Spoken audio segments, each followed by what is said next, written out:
if you take the modern world,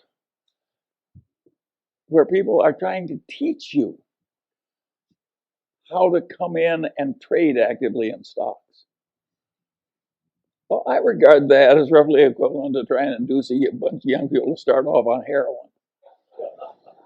It is really stupid. And when you're already rich, to make your money by encouraging people to get rich by trading. And then there are people on the TV, another wonderful place. And they say, I have this book that will teach you how to make 300% a year. And all you have to do is pay for shipping, and I will mail it to you. How likely is it that a person who had suddenly found a way to make 300% a year would be trying to sell books on the internet to you? And it's ridiculous. And yet, I've described modern commerce. And the people who do this all day think they're useful citizens. The advertising agents that invent the lingo. So in insurance, they say, the two people who shifted from Geico to the Glotz Insurance Company saved $400 each. What they don't tell you is there are only two such people in the whole United States, and they were both nuts. But they mislead you on purpose. And I get tired of it. And I don't think it's right that we deliberately mislead people as much as we do. Let me tell you another story that I think is an interesting one about the modern life. But this goes back to a different time. And this man has this wonderful horse. And it's just a marvelous horse. It's got an easy gait and good looking and everything. It just works wonderfully. But also occasionally just gets so he's dangerous and vicious and causes enormous damage and trouble and breaks arms and legs for his rider and so on.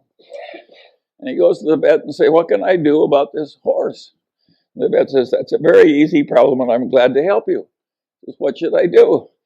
And the man says, the next time your horse is behaving well, sell it.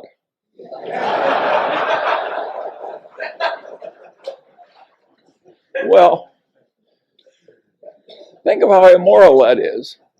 And haven't I just described what private equity has to do? When private equity has to sell something that's really troublesome, they hire an investment banker.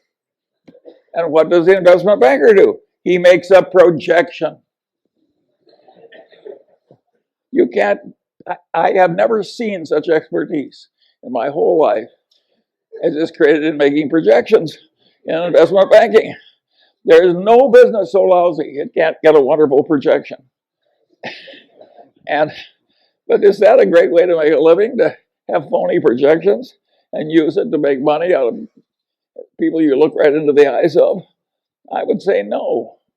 And by and large, Warren and I, we never tried to make money out of stupidity of our dumb buyers. We tried to make money by buying. And if we were selling horse shit, we didn't want to pretend it was a cure for arthritis. And I think it's better to go through life our way instead of theirs. And I think it's always been this way. I think there's always been chicanery. Think of the carnivals, the carny operator. Think how much trickery there is in a carny operation. And people just seek out the weaknesses of their fellow man and take advantage. And you have to get wise enough so you avoid them all. And you can't avoid them if they're in your family. I have no solution to that one. But where you have a fair choice, there are just so many people that should be avoided. My father had this best friend and client. And he also had this other client who was a big blowhard. And he was always working for the big blowhard, and he wasn't ever working for his wonderful client whom I admired. And I said, why do you do this? And he said, Charlie, you idiot. He says, the big blowhard is an endless source of legal troubles. He's always in trouble, overreaching and misbehaving and so forth. Whereas Grant McFadden treats everybody right, the employees, the customers, everything. He gets involved with some psychotic. He walks over there and makes a graceful exit immediately. So a man like that doesn't need a lawyer. And my father was trying to teach me something, and it really worked. I spent my whole life trying to be like Grant McFadden. And I want to tell you, it works. It really works. Peter Coffin is always telling me if the crooks only knew how much money you could make by being honest, they'd all behave differently. Warren has a wonderful saying I like. He says, you take the high road, it's never crowded. and it's worked. Take the Daily Journal Corporation. We made quite a few millions of dollars out of the foreclosure boom because we published legal notices and we dominated the publication of foreclosure notices in the worst real estate depression in the history of modern times. And we could have raised our prices at the time and made more tens of millions of dollars. But we didn't do it. You know, when your fellow citizens are losing their damn houses in the worst recession, Charlie Munger, billionaire, raises prices. If it would look lousy on the front page of the paper for people around the store, should you do it? And the answer is no, of course not. Particularly when Warren always said it's probably always a mistake to marry for money, and it's really stupid if you're already rich. and it's really stupid when you're already rich to get a reputation of being a total no-goodnik.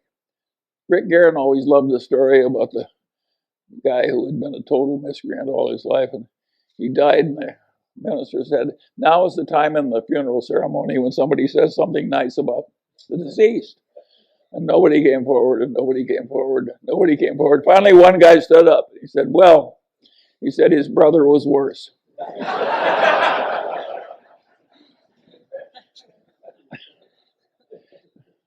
Well, you can laugh, but there are people like that.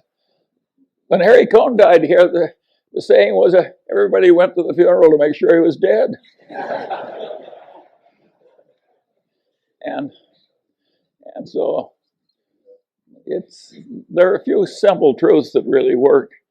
And when it gets to this difficult business the Daily Journal is in, I would say it is a real pleasure to be serving these courts and agencies. They need the automation.